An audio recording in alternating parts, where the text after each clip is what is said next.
Bismillahirrahmanirrahim. Assalamualaikum warahmatullahi wabarakatuh. Saya Eko Pradana. Saya akan mempresentasikan seminar akuntansi keuangan dengan judul Green Finance dan Sustainable Accounting. Bagaimana akuntansi keuangan mendukung transisi menuju ekonomi hijau dan rendah karbon.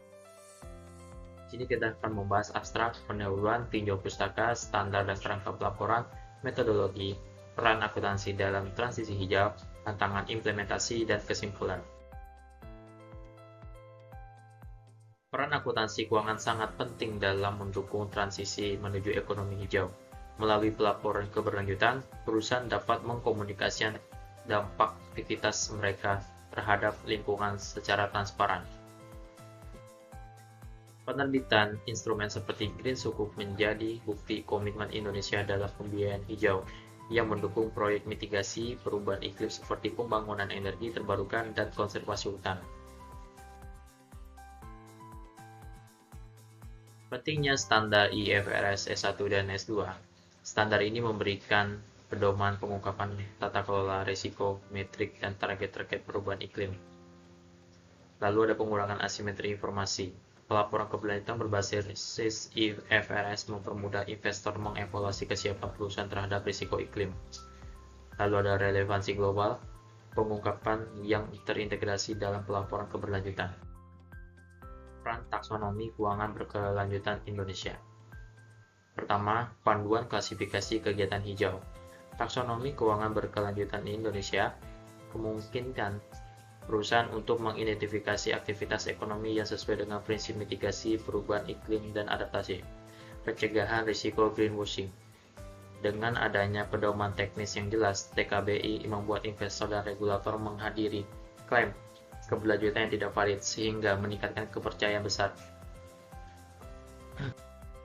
Lalu ada penyelarasan dengan standar global. TKBI berkontribusi dalam menciptakan sinergi antara kebijakan nasional dan standar seperti ASEAN Taxonomy yang memperkuat posisi Indonesia di ekosistem keuangan. Definisi Green Finance. Pertama, strategi penyediaan dana. Green Finance mencakup penyediaan dana untuk proyek energi terbarukan, efisiensi energi, dan pengelolaan limbah yang bertujuan mengurangi emisi karbon serta mendukung mitigasi perubahan iklim. 2. Pendekatan risiko lingkungan. Green Finance tidak hanya berorientasi pada keuntungan finansial, tetapi juga mengintegrasikan penilaian risiko lingkungan dalam keputusan investasi untuk mendukung ekonomi rendah karbon. Tujuan global. Green Finance membantu menyelaraskan kegiatan ekonomi dengan target global, seperti pencapaian net zero emission melalui investasi yang berkelanjutan. Pendekatan Sustainable Accounting, integrasi ESG pada akuntansi. Praktik Sustainable Accounting mendorong perusahaan mengintegrasikan aspek lingkungan, sosial, dan tata kelola ke dalam laporan akuntansi guna meningkatkan transparansi. Pelaporan keberlanjutan. Sustainable Accounting memberikan informasi menyeluruh terkait kinerja non-keuangan, seperti emisi gas rumah kaca dan penggunaan energi, untuk mendukung pengambilan keputusan investasi berkelanjutan. Pencegahan greenwashing. Pendekatan ini menekankan pentingnya penyajian data yang dapat diverifikasi, guna mencegah yang merugikan kepercayaan investor terhadap perusahaan.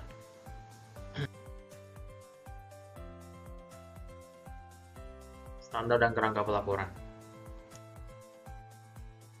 Standar pengungkapan keberlanjutan IFRS. Integrasi informasi keberlanjutan. Dengan pengungkapan yang diwajibkan oleh IFRS S1 dan S2, perusahaan menyediakan informasi terkait tata kelola risiko, serta berkelanjutan serta metrik dan target yang relevan bagi para investor.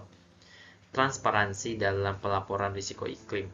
IFRS S2 menekankan pentingnya pengungkapan risiko dan peluang terkait perubahan iklim, termasuk tingkat emisi gas rumah kaca dan strategi ke ekonomi rendah karbon. Produktivitas pengambilan keputusan. Standar ini memberikan landasan bagi investor untuk mengevaluasi pengungkapan keberlanjutan perusahaan secara global, sehingga investasi ke sektor ramah lingkungan. Taksonomi keuangan keberlanjutan Indonesia. Klasifikasi aktivitas ekonomi hijau. TKBI mengkelompokkan aktivitas berdasarkan kontribusinya terhadap mitigasi perubahan iklim, adaptasi keanekaragaman hayati, dan ekonomi sirkular. Keselarasan dengan standar global. Paduan ini berkontribusi dalam harmonisasi kebijakan domestik dengan taksonomi ASEAN dan Uni Eropa, mendukung aliran modal hijau internasional. Risiko pembiayaan hijau yang efisien. TKBI berfungsi sebagai alat untuk mengurangi greenwashing melalui transparansi pelaporan dan memastikan penggunaan modal yang tepat pada proyek yang berkelanjutan. Peran Bank Indonesia dalam keuangan hijau. 1. Pengendalian risiko sistem keuangan hijau. Bank Indonesia mengembangkan kerangka manajemen risiko iklim seperti climate-related stress testing untuk memperkirakan dampak kerugian akibat risiko iklim pada industri perbankan. Kedua, pengembangan instrumen hijau. BI mendorong penertiban instrumen pembiayaan hijau seperti obligasi hijau, suku hijau, dan produk perbankan yang mendukung keberlanjutan. 3. Kolaborasi internasional. BI terlibat aktif dalam organisasi seperti Network of Greening the Financial System, memastikan kebijakan Indonesia berada dalam sinergi dengan inisiatif global terkait hal tersebut. Metodologi. Studi kasus Green Sukuk. Dukungan pembiayaan proyek hijau. Green Sukuk digunakan oleh pemerintah Indonesia untuk membiayai proyek energi terbarukan seperti tenaga surya, angin, dan konservasi alam demi mencapai target penurunan emisi gas rumah kaca. Transparansi pelaporan dampak lingkungan. Laporan tentang penggunaan dana Green Sukuk menyediakan informasi rinci mengenai pengurangan emisi, kapasitas energi bersih yang ditambahkan, serta manfaat sosial proyek yang telah selesai. Minat global terhadap sukuk. Dengan pengelolaan yang transparan, Green Sukuk berhasil meningkatkan investor internasional terhadap ekosistem keuangan hijau di Indonesia.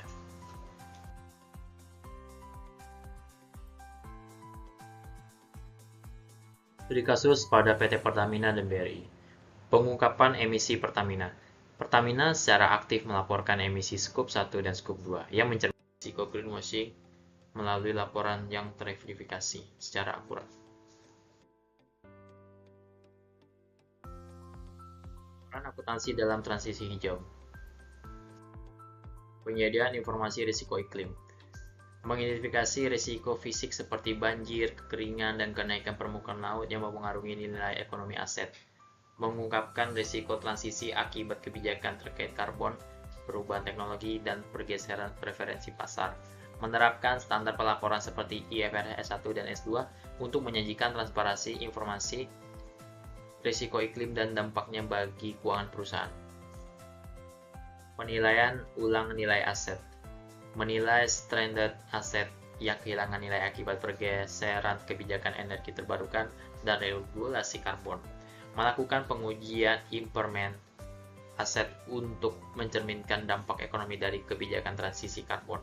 Menyediakan data akuntansi yang relevan untuk memitigasi risiko gagal bayar dan pengurangan nilai aset di laporan keuangan. Laporan dampak pembiayaan hijau. Menyajikan laporan penggunaan dana Green Bonds dan Green Sukuk secara transparan kepada investor. Mengukur dampak lingkungan seperti pengurangan emisi karbon, peningkatan energi terbarukan, dan konservasi lingkungan. Mematuhi prinsip-prinsip ICMA Green Bond untuk meningkatkan kredibilitas pasar keuangan dan akuntabilitas. Insurance laporan keberlanjutan. Menjamin keandalan data emisi karbon dan dampak keberlanjutan melalui audit independen. Menghadiri risiko greenwashing dengan mendukung kepatuhan terhadap standar laporan keberlanjutan seperti GRI dan IFRS. Memberikan tingkat kredibilitas tinggi kepada investor melalui proses validasi transparan oleh pihak eksternal. Integrasi informasi keberlanjutan. Mengembangkan budgeting berbasis karbon untuk mengarahkan alokasi anggaran sesuai target pengurangan emisi. Mengintegrasikan analisis risiko lingkungan yang perencanaan proyek investasi jangka panjang. Mendukung pengambilan keputusan berbasis keberlanjutan dengan menerapkan skenario iklim masa depan. Tantangan dan implementasi. Kualitas data emisi. Sistem pengukuran emisi di Indonesia masih belum memadai. mengakibatkan data yang tidak akurat dalam laporan keberlanjutan. Perusahaan seringkali kesulitan mengukur emisi skop 3 karena membutuhkan pelacakan data rantai pasok yang kompleks. Ketidaksempurnaan data emisi mengurangi kepercayaan investor terhadap kredibilitas. Pengembangan teknologi pencatatan emisi berbasis IoT semakin mendesak untuk memastikan data yang lebih presisi. Tanpa standar yang jelas, perusahaan menghadapi kesulitan dalam mengintegrasikan laporan emisi ke dalam sistem pelaporan global. Ketidaksiapan infrastruktur teknologi. Perusahaan di Indonesia kurang memiliki perangkat dan sistem pelaporan lingkungan yang terintegrasi secara real-time. Investasi teknologi untuk mendukung pelaporan keberlanjutan seperti monitoring karbon otomatis membutuhkan biaya yang besar. Sistem informasi tradisional belum dirancang untuk memproses variabel lingkungan seperti jejak karbon atau konsumsi energi. Pelatihan SDM yang memahami integrasi teknologi pelaporan keberlanjutan masih terbatas di sektor korporasi. Perusahaan kecil dan menengah menghadapi kendala finansial dalam mengadopsi sistem teknologi keberlanjutan yang canggih. Risiko greenwashing. Greenwashing telah menjadi tantangan besar dengan perusahaan seringkali memberikan citra yang ramah lingkungan tanpa penyelesaian nyata dalam operasional mereka. Risiko greenwashing. Greenwashing telah menjadi tantangan besar dengan perusahaan seringkali memberikan citra yang ramah lingkungan tanpa penyelesaian nyata dalam operasional mereka. Kurangnya validasi independen terhadap laporan keberlanjutan meningkatkan potensi penyajian data yang tidak akurat. Narasi ramah lingkungan sering digunakan oleh beberapa perusahaan tanpa data verifikasi mendukung klaim tersebut.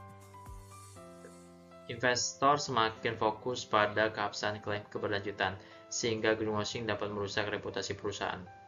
Praktik pelaporan yang tidak sesuai dengan standar internasional menyulitkan evaluasi proyek yang berkomitmen terhadap isu hijau. Harmonisasi standar pelaporan. Harmonisasi antara IFRS S1 dan S2, GRI standar, serta taksonomi keuangan keberlanjutan Indonesia masih menjadi tantangan teknis yang bagi perusahaan. Perbedaan indikator dalam setiap standar pelaporan menyebabkan kebingungan serta kompleksitas dalam implementasinya. Pengembangan pelaporan yang memenuhi standar global membutuhkan pemahaman teknis dalam analisis risiko dan dampak lingkungan. Harmonisasi memungkinkan pelaporan yang konsisten, tetapi memerlukan pelatihan yang mendalam bagi akuntan dan auditor. Perusahaan seringkali menghadapi kesulitan dalam menggunakan standar yang relevan, sekaligus mencegah duplikasi laporan. Kesimpulan: meningkatkan transparansi di sektor keuangan. Akuntansi keuangan memungkinkan perusahaan menyajikan informasi keberlanjutan yang terstandar dan mudah dipahami oleh investor, sehingga proses pengambilan keputusan lebih efektif. Validasi informasi keberlanjutan. Dengan metode yang dapat diaudit, akuntansi berperan dalam memverifikasi data risiko iklim, emisi karbon, serta dampak lingkungan, memastikan kualitas informasi yang tinggi. Integrasi risiko iklim ke dalam laporan keuangan. Akuntansi memfasilitasi pengenalan risiko fisik dan transisi berkaitan dengan perubahan iklim, sehingga perusahaan mampu mengatasi tantangan keberlanjutan secara strategis. Mengurangi risiko greenwashing. Pelaporan yang akurat berdasarkan standar global seperti IFRS membantu meminimalkan kesenjangan informasi dan mencegah penyalahgunaan iklim keberlanjutan. Menjadi fondasi transformasi hijau. Akuntansi keuangan menjadi elemen pendukung utama dalam percepatan transisi menuju ekonomi rendah karbon, memastikan konsistensi antara aktivitas bisnis dan tujuan nasional terkait mitigasi perubahan iklim. Terima kasih.